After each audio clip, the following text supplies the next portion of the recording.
আসসালামু আলাইকুম। বাংলাদেশ আওয়ামী লীগ যে রাজনৈতিক সংগঠনটি রয়েছে, সেই রাজনৈতিক সংগঠনের কোন স্তরের নেতাকর্মীরা কিন্তু গত বছর ৫ই আগস্ট এভাবে তাদের ক্ষমতার পতন হয়ে যাবে এটি কিন্তু আশা করেননি। এই ব্যাপারে কোন ধরনের ধারণাও কিন্তু অনেক নেতাকর্মী রাখেননি। অনেকে বাংলাদেশের তখনকার সময়ে যে বিষয়গুলো ঘটছিল, সেই বিষয়গুলো সামাজিক যোগাযোগ মাধ্যমে যতটুকু পেরেছেন খোঁজখবর নিয়ে ঘুমিয়ে পড়েছেন এবং পরদিন সকালে ঘুম থেকে উঠে দেখেন যে তাদের যে প্রধানমন্ত্রী বা তাদের যে নেত্রী, সেই নেত্রী বাংলাদেশ ছেড়ে ভারতে চলে গিয়েছেন এবং দেশে তখনই শুরু হয়ে যায় নানা ধরনের হুলস্থুল কাণ্ড। এটি আপনারা, আমরা সবাই কিন্তু খুব ভালো করেই জানি। তবে এর পরবর্তীতে যে প্রেক্ষাপটগুলো তৈরি হয়েছে বা এর পরবর্তীতে বাংলাদেশের রাজনীতির যে পটভূমি সৃষ্টি হয়েছে সেগুলো কিন্তু বিভিন্ন সময়ে গণমাধ্যমে এসেছে, বিভিন্ন সময়ে গণমাধ্যমে উঠে এসেছে। আবার কোনো বিষয়ে গণমাধ্যমে উঠে আসেনি। তবে যে সকল বিষয়ে গণমাধ্যমে উঠে এসেছে সে সকল বিষয় নিয়ে আওয়ামী লীগ, বিএনপি, জামায়াতে ইসলাম সহ নতুন রাজনৈতিক দল এবং যারা জুলাই এবং আগস্ট মাসে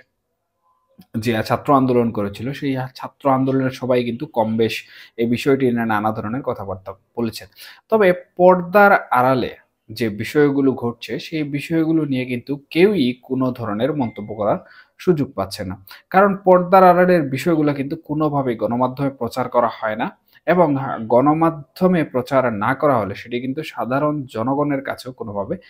পৌঁছায় না। এর মধ্যে অন্যতম একটি গুরুত্বপূর্ণ বিষয় সেটি হচ্ছে বাংলাদেশ আওয়ামী লীগের বর্তমান অবস্থান, বাংলাদেশ আওয়ামী লীগ বর্তমানে কি পরিকল্পনা করছে এবং বাংলাদেশ আওয়ামী লীগ তাদের যে লবিং তদবির রয়েছে সেই লবিং তদবির থেকে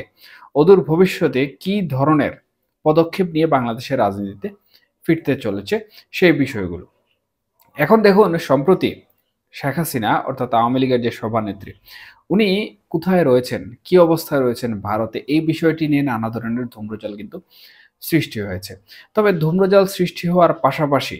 ভারতীয় যে সকল গণমাধ্যম রয়েছে সেই সকল গণমাধ্যম থেকে কিছু সূত্র থেকে তথ্য পাওয়া গিয়েছে যে উনি দিল্লিতে অবস্থান করছেন এবং অনেকটাই নিরাপদ জোনে রয়েছেন। ভারতের সরকার উনার নিরাপত্তা নিয়ে খুব বেশি চিন্তিত। এমনকি বাংলাদেশ আওয়ামী লীগের যে সকল নেতাকর্মীরা কলকাতা সহ ভারতের বিভিন্ন অঙ্গরাজ্যে নিরাপদ আশ্রয়ে অবস্থান করছেন তারাও কিন্তু শেখ হাসিনার নিরাপত্তা জনিত বিষয়টি প্রথমে চিন্তায় রাখছেন। তবে এই সকল বিষয়বস্তুর ঊর্ধ্বে গিয়ে শেখ হাসিনার কলকাতা সফর এবং সেই কলকাতা সফর নিয়ে যদিও কোনো গণমাধ্যম তেমন কোনো তথ্য উপস্থাপন করতে পারেনি, তবে বেশ কিছু অ্যাক্টিভিস্ট যারা বাংলাদেশের রাজনীতি নিয়ে বিভিন্ন সময় বিভিন্ন ধরনের বিচার বিশ্লেষণ করে থাকেন এবং তথ্য উপাত্ত নিয়ে কাজ করেন। এমনকি আমরাও তাদের তথ্য উপাত্তকে কাজে লাগিয়ে নানা ধরনের বিশ্লেষণ এবং বিচার করার কিংবা আলোচনা বা সমালোচনার একটি পর্যালোচনা করার চেষ্টা করি। সেই সকল অ্যাক্টিভিস্টদের মধ্য থেকে কিন্তু জানা গেছে যে শেখ হাসিনা কলকাতায় স্থানান্তরিত হয়েছেন এবং সেখানে উনি উনার দলীয় প্রায় ১০০ নেতাকর্মীর সাথে বৈঠক করেছেন এবং বৈঠক শেষে যেহেতু মাহে রমজান মাস চলছে সেখানে ইফতার মাহফিল করেছেন। এখন প্রকৃতপক্ষে এই বিষয়ের সত্যতা অনুসন্ধান করার জন্য ভারতীয় যারা অ্যাক্টিভিস্ট রয়েছেন তাদের সাথে বিভিন্নভাবে যোগাযোগ করা গেলেও প্রকৃত তথ্য পাওয়া কিন্তু সম্ভব হয়নি। কেউ বলছেন যে শেখ হাসিনা উপস্থিত হয়েছিলেন আবার তিনি চলে গেছেন। তবে শেখ হাসিনার বিষয়ে কেউ মুখ খুলতে রাজি না হলেও প্রকৃতপক্ষে আওয়ামী লীগের যে একটি মিটিং হয়েছে সেই মিটিং নিয়ে কিন্তু অনেকেই বিভিন্ন ধরনের তথ্য দিয়েছেন এবং এই মিটিং সম্পর্কে বিস্তারিত জানতে চাইলে তারা যে তথ্য পেয়েছেন সেই তথ্য অনুযায়ী তারা বলছেন যে আওয়ামী লীগ তাদের পরবর্তী যে কর্মপরিকল্পনা রয়েছে কিংবা বাংলাদেশের অভ্যন্তরীণ রাজনীতিতে আওয়ামী লীগ যেভাবে বর্তমান অবস্থায় রয়েছে সেই অবস্থা থেকে কিভাবে উত্তরণ লাভ করতে পারে এই বিষয়ের আলোকে কিন্তু আওয়ামী লীগের শীর্ষ ১০০ নেতার মধ্যে এই বৈঠকটি হয়েছে এবং সেখানে বেশ কিছু নেতা বা বেশ কিছু নেতৃবৃন্দ পূর্ব থেকেই অবস্থান করছিলেন এবং কিছু নেতৃবৃন্দ সেখানে বিদেশ থেকে অর্থাৎ ভারতের বাইরে থেকেও ভারতে অবস্থান করেছেন এবং এই ভারতে ফিরে আসার বা ভারতে ব্যাক করার পিছনে শেখ হাসিনার নির্দেশনা ছিল। এই তথ্যটি ভারতীয় বা কলকাতার বেশ কিছু বিশ্লেষকের কাছ থেকে পাওয়া এবং এর পরিপ্রেক্ষিতে তারা যে বিষয়টি বলেছেন সেটি হচ্ছে আওয়ামী লীগ আগামী ঈদের পরে অর্থাৎ ঈদুল ফিতরের পরে বাংলাদেশের যে অভ্যন্তরীণ রাজনীতি রয়েছে সেই অভ্যন্তরীণ রাজনীতিতে একটি গুরুত্বপূর্ণ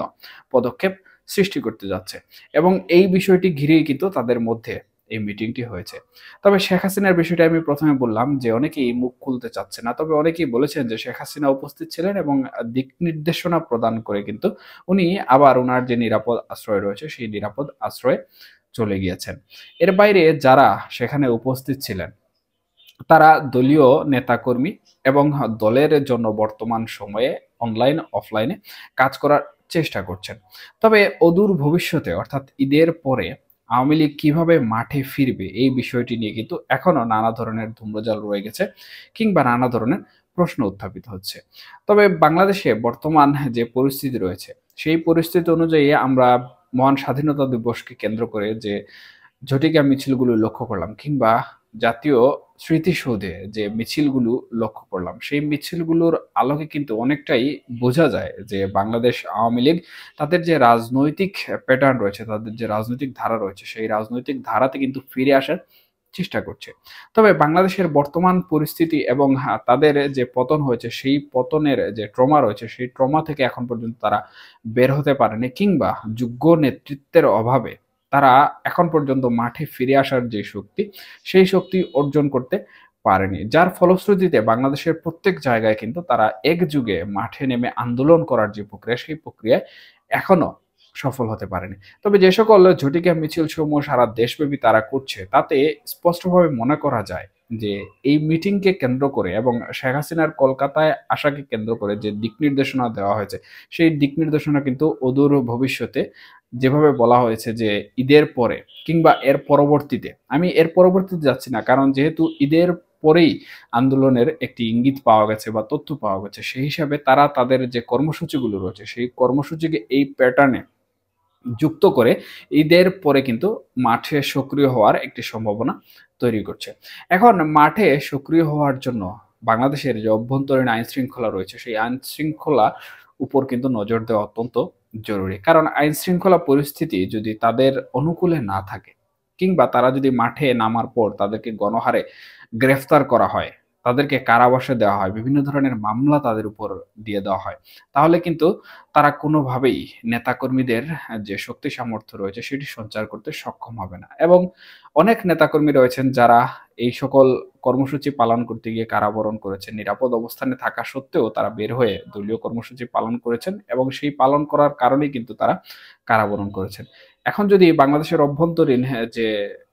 নিরপেক্ষ একটি প্রশাসন প্রয়োজন কিংবা আওয়ামী লীগের যাতে আন্দোলন কর্মসূচি বা সংগ্রামের জন্য যে পরিবেশ প্রয়োজন সেই পরিবেশ যদি আওয়ামী লীগের লবিং তদবির থেকে অন্যান্য আন্তর্জাতিক যে বিষয়গুলো রয়েছে সেই বিষয়গুলো কাজে লাগিয়ে পরিবেশ যদি তৈরি না করতে পারে আওয়ামী লীগ, তাহলে আমার মনে হয় না যে ঈদের পরের যে আন্দোলনের গুঞ্জন বিভিন্ন অ্যাক্টিভিস্ট থেকে শোনা যাচ্ছে বা বিভিন্ন তথ্য উপাত্ত থেকে পাওয়া যাচ্ছে সেগুলো আদৌ কিন্তু কোনোভাবে সফল হবে। তবে আওয়ামী লীগ বর্তমানে যে অবস্থায় রয়েছে এবং অতীতে বা পূর্বে অর্থাৎ 5ই আগস্টের পরবর্তী তাদের যে অবস্থান ছিল সেই অবস্থান থেকে কিন্তু অনেকটাই উত্তরণ করতে পেরেছে। আর এভাবে যদি আওয়ামী লীগ ক্রমশ সময় অনুযায়ী উত্তরণ করতে থাকে তাহলে আমার মনে হয় আওয়ামী লীগের যে ঐতিহাসিকগতভাবে একটি